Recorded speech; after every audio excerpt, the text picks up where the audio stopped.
Hey everyone, Bess McCarty here, Victoria, Kansas. Welcome to the MLM Lunchtime Leadership Show.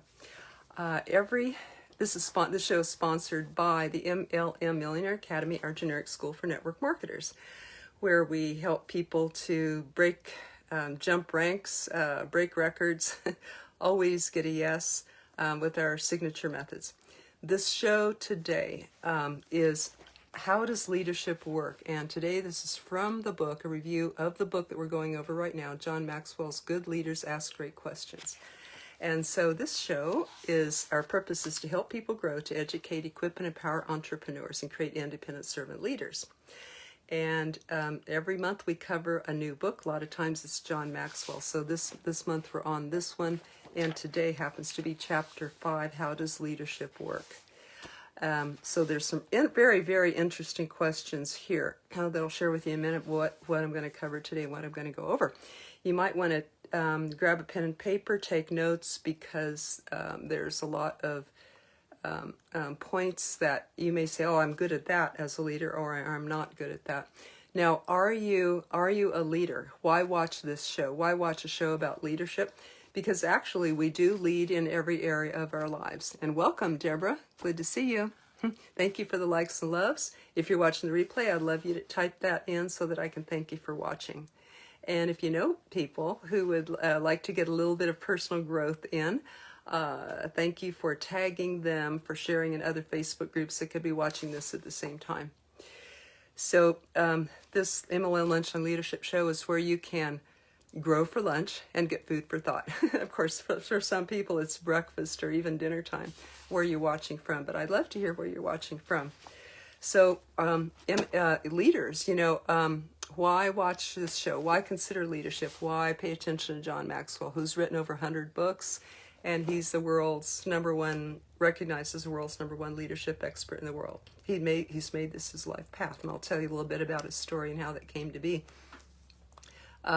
But we all are leaders in some way. If everything rises and falls on leadership, and leadership is influence, then we influence people in our lives every day, don't we? By how we act, by how we are, whether it's within our family, our circle of friends, our community, at work, in a network marketing team, any of this. We lead by our action.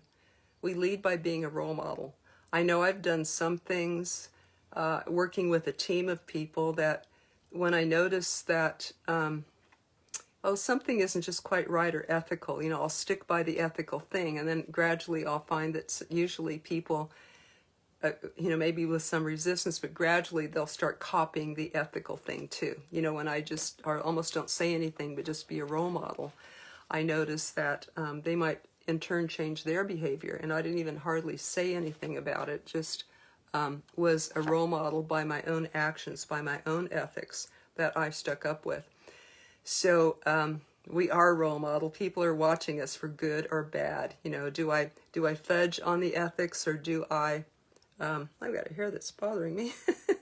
Or anyway, do I fudge on the ethics, or do I stand up for them as a leader? And this can apply to family, work, network marketing, everywhere. So yes, we all are influencers, and I'll equate that to being leaders in our lives. So this chapter, How Does Leadership Work? Again, the book is Good Leaders Ask Great Questions by John Maxwell. So the question, he covers 9 questions in this chapter alone. We could spend a month studying each chapter, but he is so thorough about leadership. Anyway, this is questions that he answers in this chapter. How does leadership work? Like he wonders, what I'm going to share with you today is, does everyone have the potential to be an effective leader? How can you be a leader right where you are, even if you're at the bottom? What is the ultimate purpose of leadership? What's the difference between delegating and abdicating responsibility? What's the greatest challenge when you answer the call to leadership? Can a leader actually lead and serve at the same time? And what are the skills? What are the top skills required to lead people through difficult times, like we're going through now? Or in network marketing, if your company has gone through a growth phase, or a halt phase, or some sort of interruption in production or in shipping or in leadership themselves. How do you lead people through difficult times like these? And number 8, is it possible to be a leader in all areas of your life? Number 9, what are the rhythms of leadership as you go from your 20s to your 30s to 40s and beyond? What are the seasons? What are they like? And what should you be developing, changing, taking hold of or letting go of in each season? So it's really, these are the things we're going to be covering today. Again, might want to grab a pen and paper and say, well, what are my weakest things? I challenge you to find one thing that of today, of this little 20-30 minute segment, one thing that you could commit to put into action in your life in the coming week. So here we go. How does leadership work?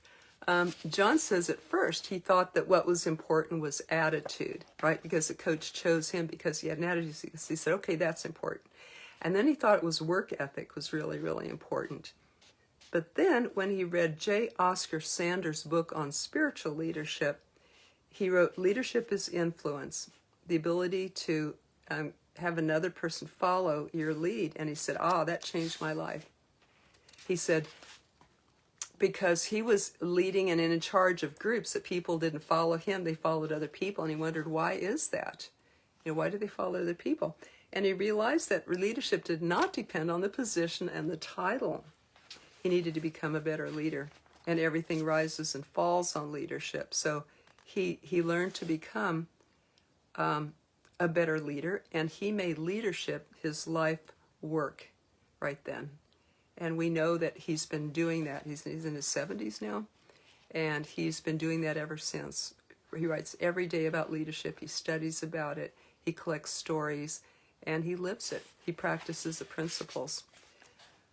Okay, the questions that we mentioned. Does everyone have the potential to be an effective leader? And John says, yes. Yes, everyone has the potential to lead on some level, although some people have traits that are naturally help them to become leaders. And it was the British author Leonard Ravenhill who told the story. He was taking a tour of some people through this picturesque town, and one of the visitors said, were any great men born in this village? And he said, nope, just babies, which implied that people have to grow into leadership. People have to grow into leadership is developed, not discovered, not born. It's not an inherent given. It is a process. Leadership is a process. And John says he's going to be developing himself to the day he dies in leadership. We always want to seek to become better than yesterday. We become 1% better every day. So how do you, what makes a leader? If they're not born, ready-made leaders, what makes a leader? And John describes it's the environment, the family that you grew up in, the society, the community that you grew up in. How does that influence you? And he said, well, what does a good environment look like? So here's some cool traits that want to be ideally in your family or those around you, in your teachers, in your schoolmates, in your community as you grow up. One is that others are ahead of me. In other words, you have something to aspire to and grow to, and you have role models. That's essential for growth. You got to have people around you that are ahead of you. And I am continually challenged, not left stagnant and all that, but I'm challenged. My focus is forward, not in the present necessarily, and not sinking back or looking to the past and the good old days, but the focus is forward, always about growth. I know when this pandemic began back in March, I had this great urge to grow things. So I started some tomato plants. I got some cherry organic tomatoes from the grocery store, and I opened up only 2 or 3 of them. And I sprouted the seeds, planted the seeds and sprouted them. And I got, a few dozen little tomato plants out of that. And I gave most of them away. I only kept like 3 because I have big container pots. So I only kept 3, but I gave away dozens. And those people still keep reporting to me all the tomatoes that they're getting from that. But I had this urge, this need to grow something around the time of the pandemic. I thought, it's really important to look forward, and to facilitate growth facilitate growth. That's life. You know, things keep growing. Yes, they die, but new things keep growing as well. And that's the progression of life, you know, the way life moves on, and we keep learning things at each new stage. Okay, another growth environment is the atmosphere is affirming. And I happen to be an inner child therapist because I needed to work on myself, and now I help other people. We always look back and say, well, what did you hear when you were a child? You know, you made a mistake, but that doesn't mean, ideally, you know, you heard you made a mistake, but that doesn't mean you're bad. You know, you are different from your actions. You are inherently valuable and lovable, no matter what your behavior is. If your behavior was bad, you are not bad. But a lot of times we were told as children that we are bad, right? I heard that, you know, you're a bad girl. If you broke something, you're a bad girl. And so we internalize that, and we feel shame and guilt and everything. That's not affirming. That can block us right there. So we want to be affirming, and you know, in the children that we influence, but the people we lead on our team, and to ourselves. What is our self-talk? What is our self-talk? Is it affirming? Is it forward? Okay, and another growth environment is I am often out of my comfort zone. There's no growth in a comfort zone, you guys. And it can be adventurous, it can be exciting to get out of the comfort zone. It doesn't always have to be scary or overwhelming or anything like that. We can take it at steps. You know, but we do want to get out of our comfort zone. And he says, I wake up excited. I know that I do. You know, what am I going to learn this day? How am I going to give? How am I going to serve this day? What adventures am I going to have? You know, what things am I going to learn? And of course, I see this in my little granddaughter, who's almost 1 year old. And she wakes up like, you know, what are we going to do now? I know when my son was little, he would barely open his eyes from his nap, and he goes, where are we going to go in the car? You know, or in the morning he'd wake up. He wasn't even fully awake, hadn't eaten or gotten dressed or anything. The first thing he goes is, where are we going to go in the car? What are we going to do? You know, what's the day going to bring? So we're excited. The next one is failure is not my enemy. That's part of a good growth environment. We know that failure is a great opportunity for adventure and growth and moving forward. You know, if I learn the most when I make a mistake, then shouldn't I be the most excited? If this is all about growth, then shouldn't I be the most excited when I make a failure? This happened to me the other day, talking with a family member, and I did not do well.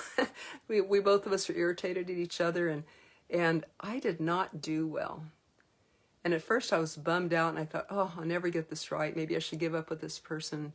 You know, of course I won't, but you think maybe that's just as far as we can go, because I can't figure out anything I could have done better. I didn't do it right, and I don't think I can do it better. But I said, there must be an answer here, you know. So I just asked life for the answer. The next day I read an article which opened up and it triggered the whole answer for me. You got to understand and stand in the other person's shoes, which I was not able to do that day.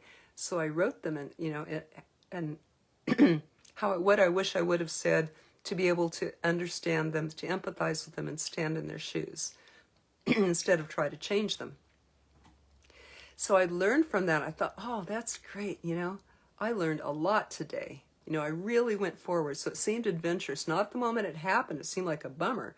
But then I turned that into an adventure by being open to saying, well, what can I learn from that? So failure is not my enemy. It really, really is our friend if we use it. Okay, in other words, that others are growing around us, either by us allowing for that or supporting that or being around people who are growing. And people desire change. We really do. We get bored and stagnant if we don't, right? We like the old familiar, and we say we don't like change. But if we didn't have it, we'd probably go insane, you know, from boredom, because we do need change and growth. And the last one is growth is modeled and expected. This is all part of a growth environment. So are you around this? Can you give yourself this type of environment? Can you provide this type of environment for your children, for the people that you lead? Remember, as parents, we're leaders too. Okay, so this all falls under the first question, which is, does everyone have the potential to be an effective leader? Well, these things really help. The next thing that helps that also is inspiration for leadership. Do we go to inspirational people? Of course, my favorite one is John Maxwell. It's very inspiring to me. How human he is, how close to people, how humble he is, how caring he is. That is my inspiration. So I love to watch videos, read his books. And the next point is equipping the intention for leadership. And that means make sure that you give yourself and the people you lead materials, systems, and training, like CDs and books and everything. In network marketing, this looks like equipping your team with systems of how to talk to, how to invite people, how to recruit them, how to train them best, how to get them to events. So this is all, just a follow by number.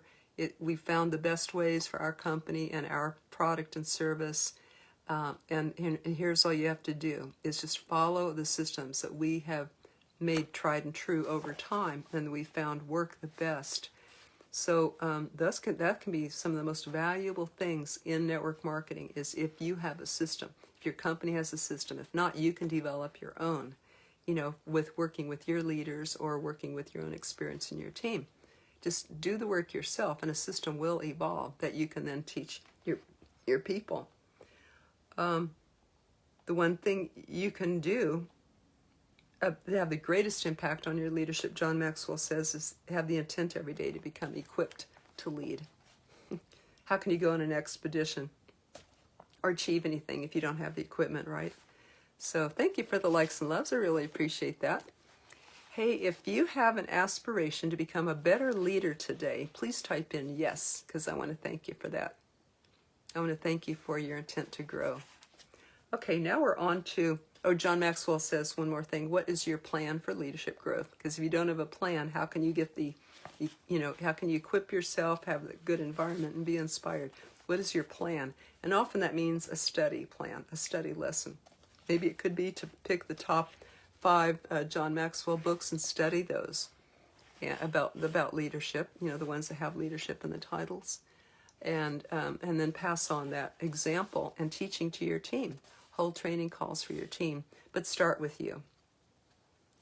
And welcome, Sonia. She is from El Paso, Texas. Awesome. Welcome. Talking about John Maxwell's book, Good Leaders Ask Great Questions. This is the MLM Lunchtime Leadership Show, by the way, sponsored by the MLM Millionaire Academy, our generic school for network marketers. It's the best training I've ever seen on the planet for network marketing. So we're happy to bring that to you. I'm proud to bring it to you. Okay, number 2 question that John answers in this chapter is, can you be a leader right from where you are, even if you're at the bottom? And he says, yes. Influencing others is a choice. You can do this wherever you are. However, you can't do it everywhere. You can only spread yourself so thin, so you have to choose that. But he says our influence is not equal in all areas. There's a man who wrote, I'm paid to be a foreman. My job is leading men. My boss thinks I'm a natural. So why would someone tell me why when I'm sweeping my snow walks clean in the house sit 2 grown sons who made the football team? Well, I bet that could be developed too. But he says with influence comes responsibility and to be a positive influence for others. Life isn't significant except for its impact upon other lives, right? It's how we help and change people to grow. Number 3, what's the ultimate purpose of leaders? John has 3 tips here. Listen to their story and ask questions. Listen and ask. Good leaders ask great questions. The beginning of this book talked more about why questions and what are good questions and all. Then make their agendas your priority, not one's own self or other things, but other people's goals and agendas. Believe in them. And discuss ways to accomplish their visions and create plans that fit them. In other words, when I want to really connect with my grandnephews, I say, well, what do you guys really like to do? And then we'll have an adventure, an outing or something like that, or an activity along the lines of what they want to do, what's interesting to them. So it's about them. Help them accomplish their visions and create plans that fit them, and help them till their vision is accomplished. And he said there's no downside to adding value to people. Number 4 question, what's the difference between delegating and abdicating responsibility? Well, delegating is when you carefully select the right person for a task and you can work with them and help them to succeed. But abdicating is when you just give it up. You just dump that responsibility. You do not work with those people anymore. So, of course, it's better to delegate, isn't it? Number 5 question, what's the greatest challenge to answering the call to leadership? I thought he was going to say to lead yourself, that you're the greatest challenge. And he said that in other places. But here he says the greatest challenge is making decisions that affect other people. And those decisions should be courageous. What must be done? Priority, what must be done first? Changing decisions, of doing things differently. Creative decisions, what might be possible. People decisions, who should and should not be involved, because you can match up talents with needs and abilities with needs. Number 6 question, can a leader actually lead and serve at the same time? So absolutely, in fact, that's the only way that I think leadership works. He says self-serving leaders ask, what are others doing for me? And we might see this in politics sometime, might we? But serving leaders says, what am I doing for others? John Kennedy, right? Ask not what your country can do for you, but what you can do for your country.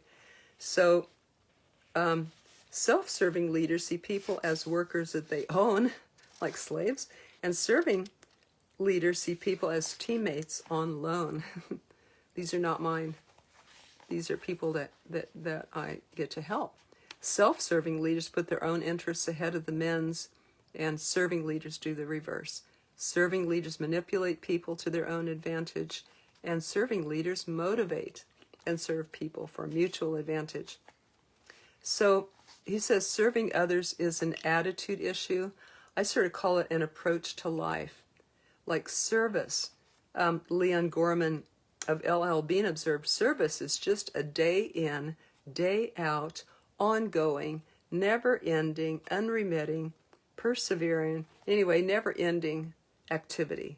So I call it an approach to life, and ideally when I get up in the morning or go out my door or get on the computer or on the phone, I say, bless this day and those I serve, and let my whole day be geared toward who can I help along. Maybe it's just a smile. Maybe it's a brilliant idea of mine or whatever that sometimes people like. Maybe it's helping people find their own brilliant idea. Maybe it's giving them a tool to serve others. It might be just lifting a hand, giving them room in traffic,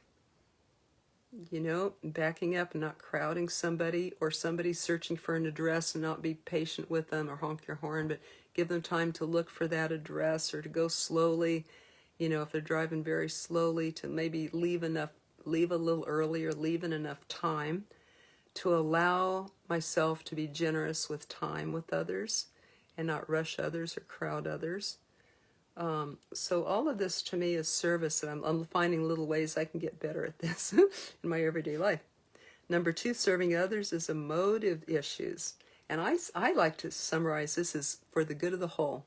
What is for the good of the whole? So if you're a leader of a team in network marketing or anything, and you wonder how to act in a situation, what's the best outcome for the good of the whole? What's going to be best for everybody?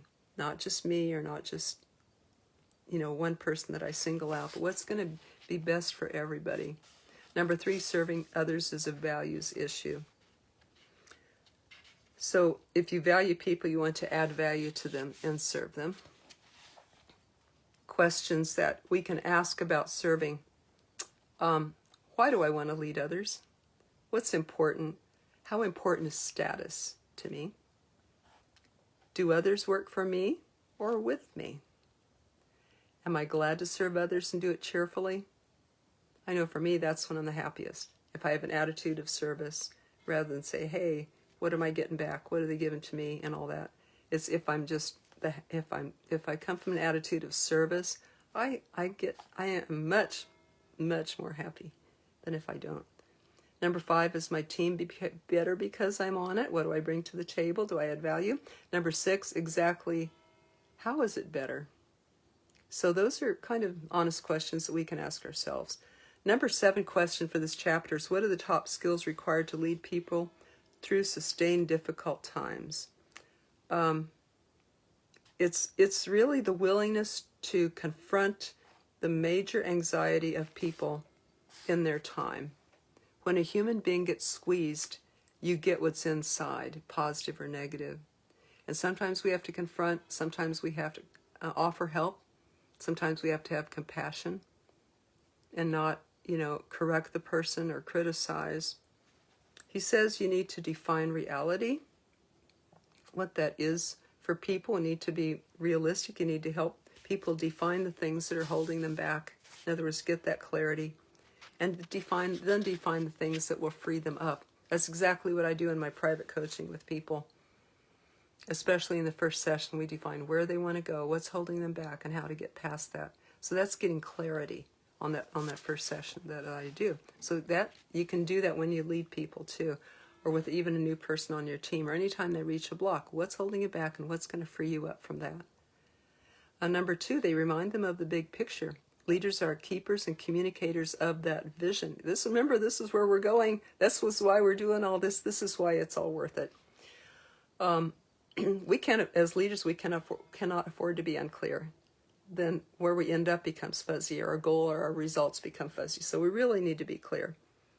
The people will not follow fuzzy leadership.